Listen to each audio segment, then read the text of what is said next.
What's up guys, Dan here, Coalcracker. Funny side note, I had about 1,000 takes at the beginning of this video. I'm literally marble mouth today.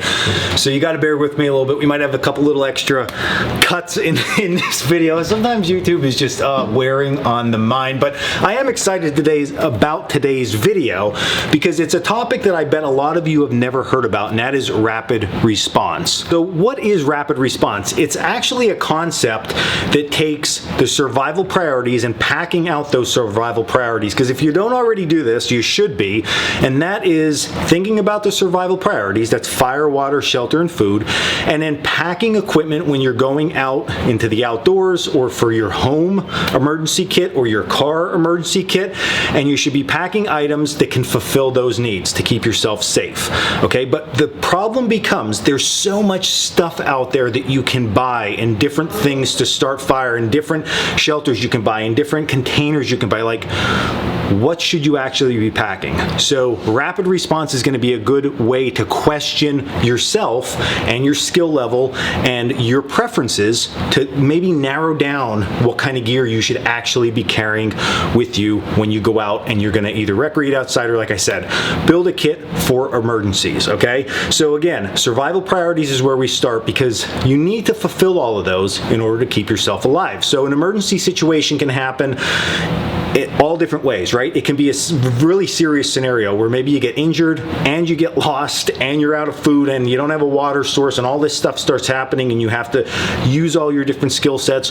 Or on the flip side, we always say at the school itself, like, an emergency can also be you're just on a day hike and a real bad thunderstorm comes through. Like, you got to get your shelter up, you got to get out of the rain for a while, let that pass, and then going about your day, right? Emergencies can be any of that stuff and everything in between. So this is where when you build out your kit, it has to fit you. Just because I say that you need this item and this item and this item, they might not be the best items for you. So this rapid response is going to help you figure out what is going to be best. So let's work through each survival priority and we'll talk about like the range and what's actually going on here to rapid response. So rapid response itself, okay, is going to be, we identify the emergency is happening. Like, I identify right now I'm dehydrated. I don't feel well. I'm starting to like get a little bit woozy. I need fluids. I realize, hey, I'm starting to hurt bad and it's only going to get worse.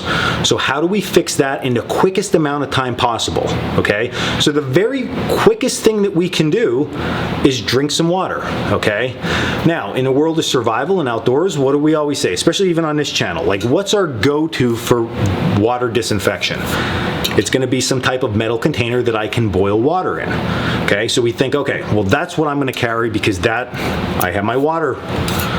But do you have your water? So you can definitely create water with this. Disinfected water, you can drink it and be good. But if we just use the dehydration issue, okay? Let's just say it's the middle of the summer. So first you got to get a campfire going. That's a whole nother issue that now you have to add on top of the emergency that's already happening. Now we have to get water from somewhere, and then we have to boil the water, and then we have to cool the water because we don't want to drink hot water if we're already overheated and dehydrated. So there's a lot of issues going on there. So the response from when the emergency happens until we start to actually rehydrate, that's long, okay? So that doesn't always make this the best method. It's a method and it works and I stand by it. But is there something better? Well, what about like something like this? So these actually go together. This is a rail, and what you would do with this is it's a water filter system. So I put water in here, press it out, and then I have liquid. Okay, you're like, hey, that actually sounds better because this rapid response theme that we're going off of, emergency happens, I can disinfect and purify water quickly and start to drink it. We're good. But what if you're in a situation that there's not a water source? So what's even better? Well, maybe it's something like this. We just have water with us. Maybe that is going to be the ultimate key here, is that we know how to do all this other stuff. But the goal is emergency happens and we combat that emergency somehow. So I'm dehydrated, emergency happens, I take out my water, I open it up and I drink. That is an immediate fix to that void in that survival priority.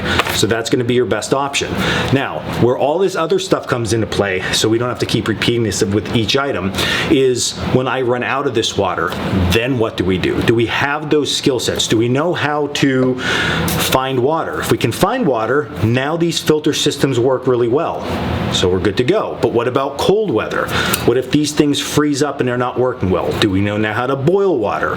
Or what if this thing clogs up? Do we know how to boil water? So you have to decide with your skill level and what you're comfortable with to carry, right? If I'm going out just on a trail run, I'm not going to carry all of this stuff along with me. I'm just going to maybe carry some extra water, make sure I always have one in reserve that I'm not tapping into, and I'm going to do it that way, okay? So there's this huge plethora of things that you have to decide in these scenarios. And maybe it is carry everything, right? If you have a bigger car kit, maybe it's you have everything from bottled water all the way out to something to boil your water. So again, that response is very short if we're just carrying water. But again, you have to make that decision, right? So let's jump into the next thing. So let's think fire, okay? So we generally use fire for warmth. So we are becoming hypothermic, okay? We fall in, I love the lake, I crack through the ice and I'm freezing, okay? We gotta make a campfire. So there's lots of different ways to make a campfire, and we usually train at a higher, more advanced level, meaning we might start rubbing sticks together with friction fire. We all love flint and steel on this channel, very traditional, very fun way, but as you know, it's a very slow process. And if you don't have something like a bird's nest to blow to flame, now you have to find that. Maybe you say, hey, I'm carrying a ferro rod right here. We just did a video on ferro rods recently. This is going to be it. Well, what are you lighting with this? Okay, that's just extending that time from emergency scenario until we fulfill the survival priority. Because now, although I have spark, I might have to make wood shavings. I might have to find birch bark. I might have to do something else to make fire with this. Versus, maybe I use a lighter and cotton balls and Vaseline, okay? That really reduces that time. Or maybe you're like, listen, all of that stuff is things that I struggle with. So maybe something like a road flare is gonna be the ticket for you, right? You have it, you strike it, it is instant, immediate fire, it burns a long time, you can throw wet wood on there, and you will be good to go. So again, you decide that continuum. And listen, just because I'm saying there's this continuum doesn't mean this is all you can carry. By all means, carry everything if that's what makes you most comfortable, but it's going to be situationally dependent. And can you carry it all? Do you want to carry it all? That type of thing, okay? Let's jump ahead to food. So I always preach in a short-term emergency type situation, okay? Food should be your last thought, but you might have some medical issues that you need to have food, or you might just start feeling really bad. I know some people, they eat, and if they're not eating, they feel horrible, right? So that's where we got to think this out. Meals like Mountain House meals and dehydrated meals that you get for backpacking, so many people put them in their like get home bags. All right, I have here one of my kids' mac and cheeses because it was here at the shop. This is good because, right, you can put hot water in this. But the problem is I got to put hot water in this. So the time from when I need to eat until I can actually eat this requires work, it requires energy and time.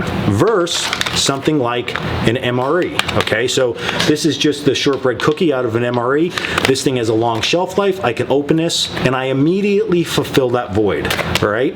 So we got to decide there where's going to be best. And then you can take it even one step further and say, well, listen, I'm going to carry along with my food, I'm going to just carry a small pocket fishing kit. This fishing kit might be enough for you, right? But you got to remember, when you need that food, okay, there's going to be time in there. You need to find somewhere that there's fish. You need to then find bait, or if you have like lures in here, you can use them, right? Reduce that time. So again, it's going to depend on the situation and your skill level. And then to finish off, we're going to talk about shelter, okay? So in our case, I think we have the best survival shelter on the market, bar none, right? So we have the T60 emergency shelter.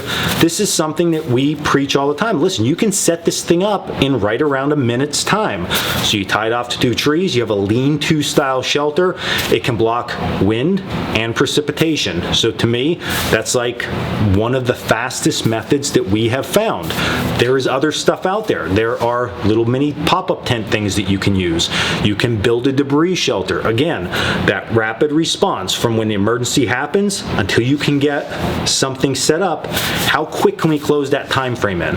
So even at an advanced level, and most advanced people probably agree with this, okay, closing that gap super quick right away, that saves so much time and energy and hassle that once that stuff is fulfilled, now we can expand out and do other things. So that's where skill set comes in, right? So if I can get a fire with this, and I already have water with this, okay, and I have this thing set up, now I can start to prep things for future fire. I could prep more water and take my time with that. It's not, that emergency situation's over, right? Although I maybe am still lost or injured, and we still have to deal with that, the emergency of getting water, emergency of setting up a shelter, the emergency of having a fire and warming ourselves, that's all taken care of, and now we can focus on other things, and I think that's what's most important. So again, rapid response, important concept to think about, something new hopefully you all think about and evaluate your gear and your home supply and your car supply, all that good stuff, and at the end of the day, a fun way to spend an evening reevaluating everything. So if you like this video, hit like and subscribe down below. You can also check us out at Coalcracker, for all our classes, our gear, and our blog. And until the next video, gear up and stay in the woods.